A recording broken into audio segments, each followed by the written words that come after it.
Welcome student in my YouTube channel. आज हम BSOC 131 के पहली इकाई समाजशास्त्र और सामाजिक मानव विज्ञान का उद्भव के बारे में पढ़ेंगे।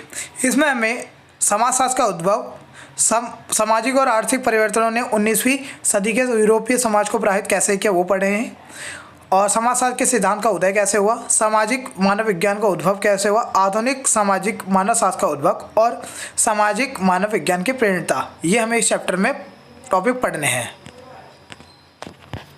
इसमें आपका पहला पॉइंट आता है समाजशास्त्र का उद्भव। सामाजिक विज्ञान के शैक्षणिक विषय के रूप में समाजशास्त्र के उद्भव को समझने के लिए सामाजिक, आर्थिक, राजनीतिक और वैज्ञानिक कारकों को समझना अनिवार्य है। पश्चिमी यूरोप 18वीं और 19वीं सदी में तीव्र और गंभीर परिवर्तनों का साक्षी रहा है। इसने समाज के प्रति समझ और इसमें व्यक्ति के स्थान के प्रति भी प्रतिमान के परिवर्तन की ओर अग्रसर किया है। वैज्ञानिक खोज और वैज्ञानिक पद्धति के संदर्भ में पर्याप्त प्रगति हो रही थी। कॉम्ट और दुर्खाइम जैसे शुरुआती समाजशास्त्रियों ने मस्तिष्क पर हावी रहने वाला प्रश्न यह था कि मानव सामाजिक दुनिया के अध्ययन के लिए एक समान वैज्ञानिक और वैश्विक दृष्टिकोण लागू किया जा सकता है। विकास के साथ ही व्यापक सामाजिक, आर्थिक और राजनीतिक परिवर्तन भी हुए, जिसका गहरा असर प्रमुख राजनीतिक क्रांतियों सहित पश्चिमी यूरोपीय समाजों पर पड़ा। हालांकि यह व्यापक परिवर्तन न केवल औद्योगिकरण और आधुनिकीकरण के केंद्र है, बल्कि उन्होंने एक विरोधाभासी स्थिति भी उत्पन्न की। भूतपूर्व पारंपरिक समाजों से जीवन के सामाजिक, आर्थिक, सांस्कृतिक और राजनीतिक पहलुओं के परिवर्तन के कारण इसे आशावादी कहा गया, जिसे तर्कसंगत और प्रबुद्ध दर्शन के रूप में देखा गया। विशेष रूप से अंधकार युग में चर्च के शासन के संदर्भ में समाजशास्त्र 19वीं शताब्दी के उत्तरार्ध में हो रहे इन बौद्धिक और भौतिक सामाजिक परिवर्तनों की पृष्ठभूमि में एक विशिष्ट अनुशासन के रूप में उभरा। हम कुछ एक कारकों की चर्चा करेंगे जिसने समाजशास्त्र को एक शैक्षणिक विषय के रूप में बनने का योगदान है, जिसमें आपका पहला है ज्ञान उदय काल। इसे बौद्धिक विकास का काल भी कहते हैं, जो 18वीं सदी में यूरोप में दार्शनिक विचारों में महत्वपूर्ण परिवर्तन लाया। फ्रांसीसी दार्शनिक चार्ल्स मॉन्टेस्क्यू और जीन जैक्वेस रूसो नई ज्ञान उदय से जुड़े इस दौर के प्रसिद्ध विचारक थे। सामाजिक और नैतिक मान्यताओं को अब परिवर्तन पवित्र रूप में धर्म, वैधानिक और पुण्य नहीं माना जाता था। शासक के युगों पुराने पवित्र अधिकार सिद्धांतों को छोड़ दे तो अब कुछ भी पवित्र नहीं माना जाता था। चर्च से लेकर राज्य और राज्य से लेकर शासक के पराधिकरण तक अब कुछ भी त्रुटि रहित नहीं माना जाता था। मनुष्य को उसकी अनंत क्षमताओं का एहसास दिलाएगा, जिसे औद्योगिक और वैज्ञानिक क्रांति के रूप में देखा गया था, जो उस अवधि के दौरान दृढ़ता से स्थापित हुई और जो फ्रांस और अमेरिकी क्रांति की साक्षी रही। दूसरा, वैज्ञानिक क्रांति 14वीं और 16वीं सदी के नवजागरण काल में यूरोप ने वैज्ञानिक क्रांति को उत्पन्न किया, जिसे व्यक्ति और प्रकृति के प्रति एक नए दृष्टिकोण के रूप में चिन्हित किया गया। इस क्रांति का प्रभाव न केवल भौतिक जीवन को परिवर्तन करके अपितु प्रकृति और समाज के में लोगों द्वारा रखे जाने वाले विचारों को भी में महत्वपूर्ण था, मतलब लोगों के जो विचार थे उनमें भी परिवर्तन लाया था। प्रयोगों के काल में पथ प्रदत्त वैज्ञानिक जैसे गैलीलियो गैलीली हो गया, जोहान्स केपलर, आइजैक न्यूटन, इन्होंने विज्ञान के क्षेत्र में क्रांति का सूत्रपात किया। मैंने बहुत सारे एक्सपेरिमेंट करे, नए नए चीज़ों का बढ़ावा दिया। इसके अलावा डार्विन जो थे, उन्होंने विकासवाद को समझाया कि किस तरीके से इंसान बने हैं या किस तरीके से जीवन दुनिया में आया है। इन सिद्धांतों ने समाज के विकासवादी सिद्धांत की उन्नति का नेतृत्व किया, जिसमें न केवल जैविक अपितु समाजों को भी निरंतर निम्न अवस्था से उच्च अवस्था में पनपते और विकसित होते देखा गया। मानव शरीर का विच्छेदन, जो कि पुनर्जागरण के बाद किया जाना आरंभ हुआ, मानव शरीर की कार्य प्रणाली को बेहतर समझने में लोगों की मदद की। सामाजिक आर्थिक परिवर्तन, जिसने 19वीं सदी के यूरोपीय समाज को प्रभावित किया, जिसमें आपका पहला था फ्रांस की क्रांति। 1798 की फ्रांसीसी क्रांति स्वतंत्रता, बंधुता और समानता के लिए मानव संघर्ष के इतिहास में एक निर्णायक मोड़ साबित हुई। इसने सामंतवादी युग को खत्म कर दिया और समाज के एक नए क्रम को स्टार्ट किया। इस क्रांति का एक महत्वपूर्ण योगदान न केवल फ्रांसीसी समाज बल्कि पूरे यूरोपीय समाज में इसके द्वारा लाए गए दूरगामी परिवर्तन थे। यहाँ तक कि अन्य महाद्वीपों में सुदूर देशों जैसे भारत इस क्रांति के दौरान उत्पन्न विचारों से प्रभावित था। 18वीं सदी के दौरान फ्रांस भी अन्य यूरोपीय देशों की तरह कानून और तर्कवाद के युग में प्रवेश कर चुका था।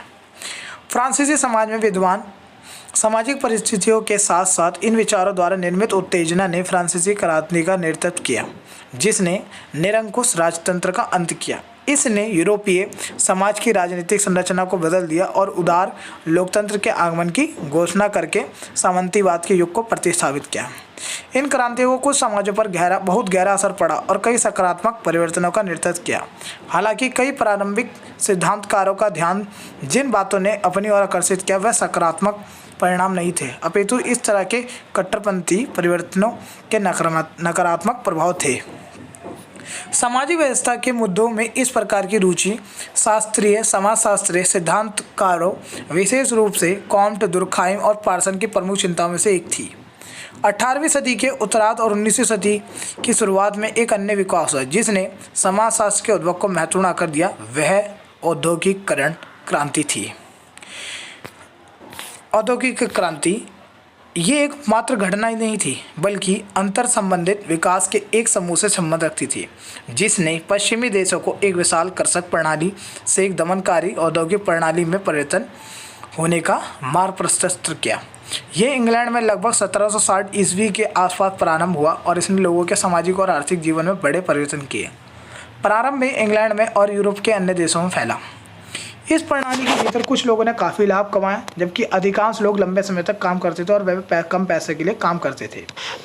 औद्योगिक क्रांति के दौरान नए उपकरण और तकनीकों का आविष्कार होता रहा जो बड़े पैमाने पर माल का उत्पादन कर सकते थे। जेम हारग्रीव्स द्वारा 1767 में स्पिनिंग जेनी का आविष्कार किया गया, जिससे उत्पादन की गतिविधि में तेज आई।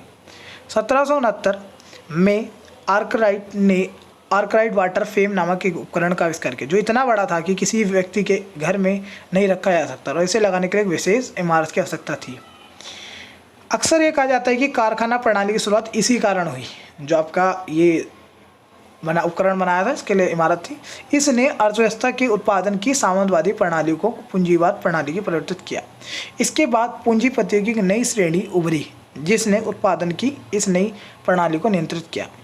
इस क्रांति के कारण समाज हाथ द्वारा निर्मित वस्तुओं के पुराने युग से निकलकर मशीन में स्थानांतरित हो गया। इस बदलाव ने औद्योगिक क्रांति के उद्भव का उद्घोष किया। जैसे जैसे पूंजीवाद अधिक जटिल होता गया, बैंकों, बीमा कंपनियों और वित्त निगमों का विकास हुआ। उत्पादन में वृद्धि के साथ ही शहरी जनसंख्या भी बढ़ने लगी।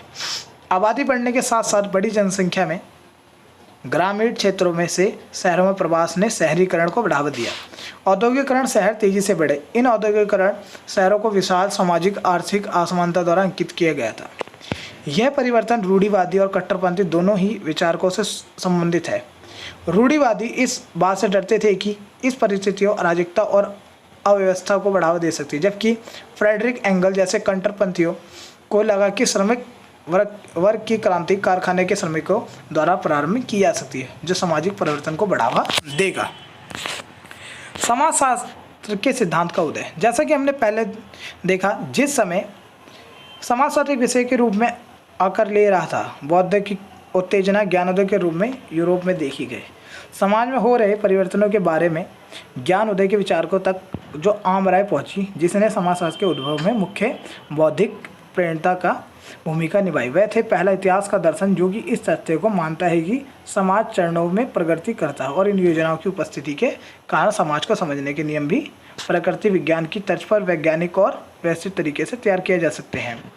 दूसरा, सामाजिक संरक्षण की मात्रात्मक पद्धति के रूप में सामाजिक संरक्षण का एक उपकरण के रूप में माना गया। हालांकि सामाजिक सिद्धांत पर ज्ञान का प्रभाव इतना प्रत्यक्ष और सकारात्मक नहीं था, क्योंकि यह अप्रत्यक्ष और नकारात्मक था। वास्तव में ज्ञान उदय के प्रति लुइस डी बोनाल्ड और जोसेफ डी मैस्ट्रे जैसे रूढ़िवादी प्रतिक्रियावादियों ने समाजशास्त्र के विकास के लिए उतना योगदान दिया जितना उन विद्वानों ने जो ज्ञान उदय से प्रभावित थे।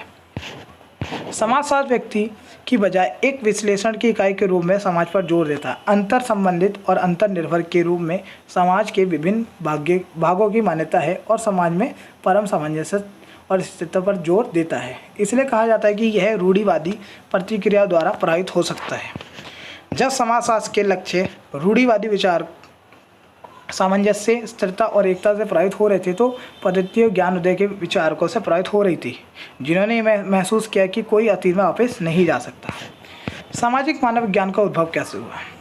सामाजिक मानव विज्ञान का एक हिस्सा है।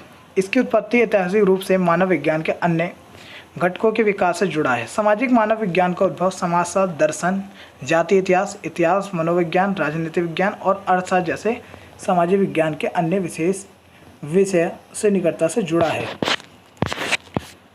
मानव विज्ञान एक शब्द है जो प्राचीन यूनानियों ने भी उपयोग किया था, जो अन्य एंथ्रोपोलॉजिया 1595 में उत्पन्न हुआ था।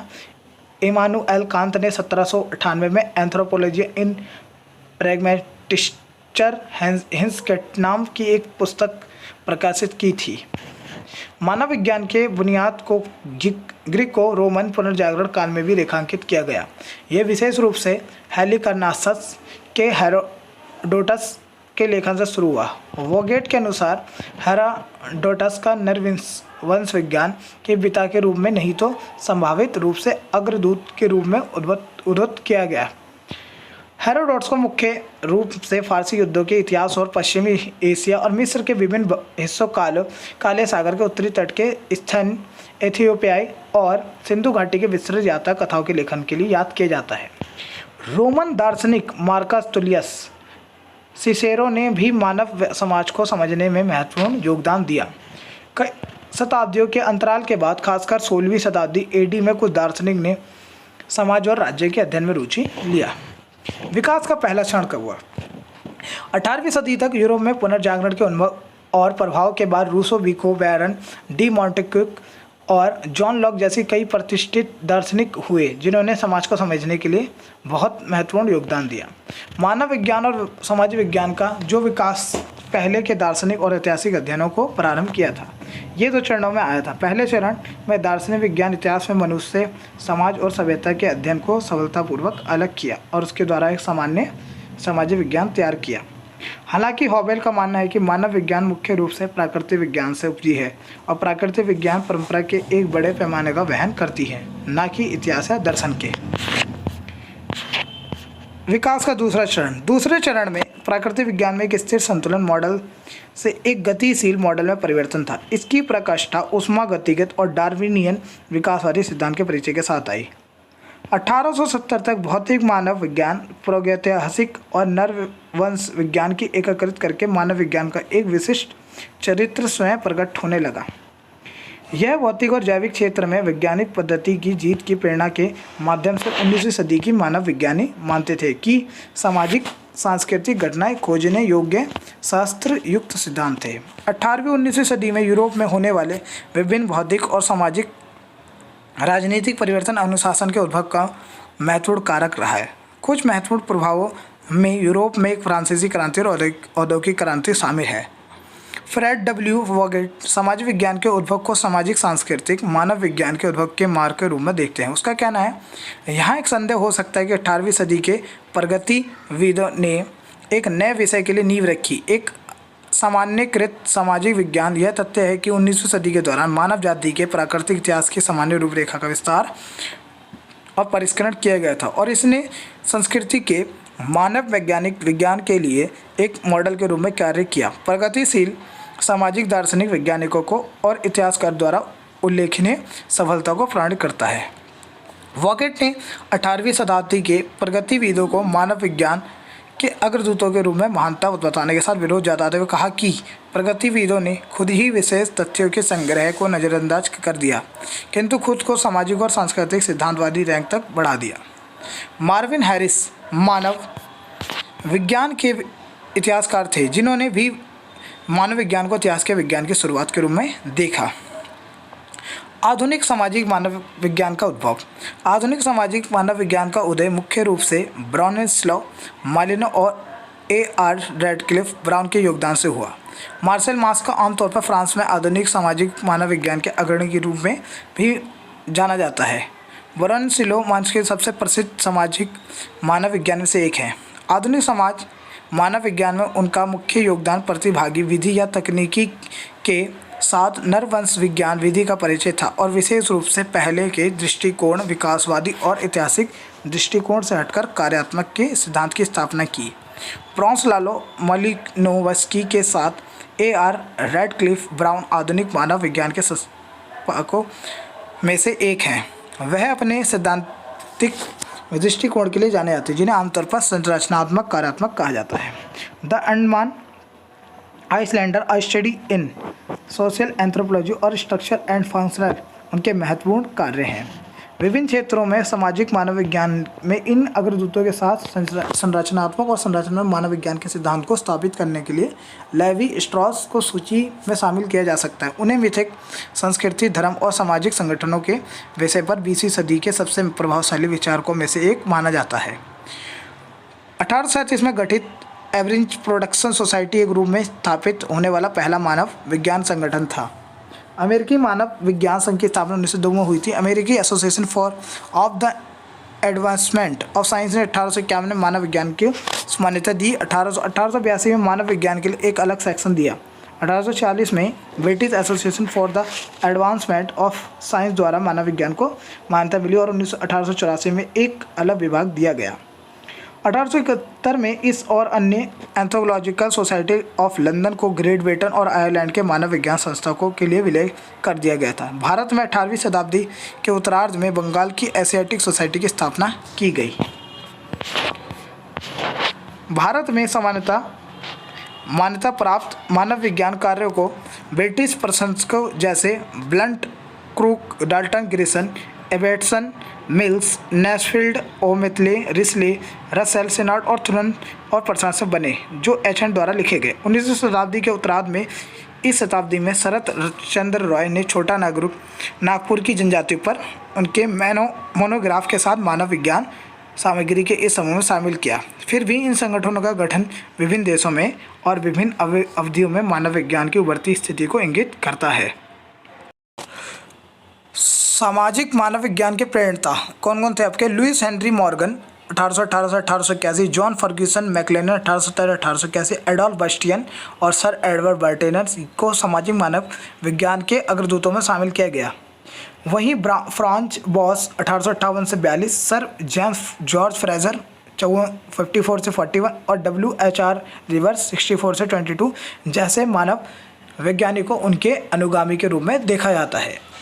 इस चैप्टर को यहीं ख़त्म करते हैं। इसमें जितने भी इंपॉर्टेंट टॉपिक थे आपके मैंने उसे हाईलाइट कर दिया है। अब इसको अपनी कॉपी में उतार सकते हैं या स्क्रीनशॉट दे सकते हैं।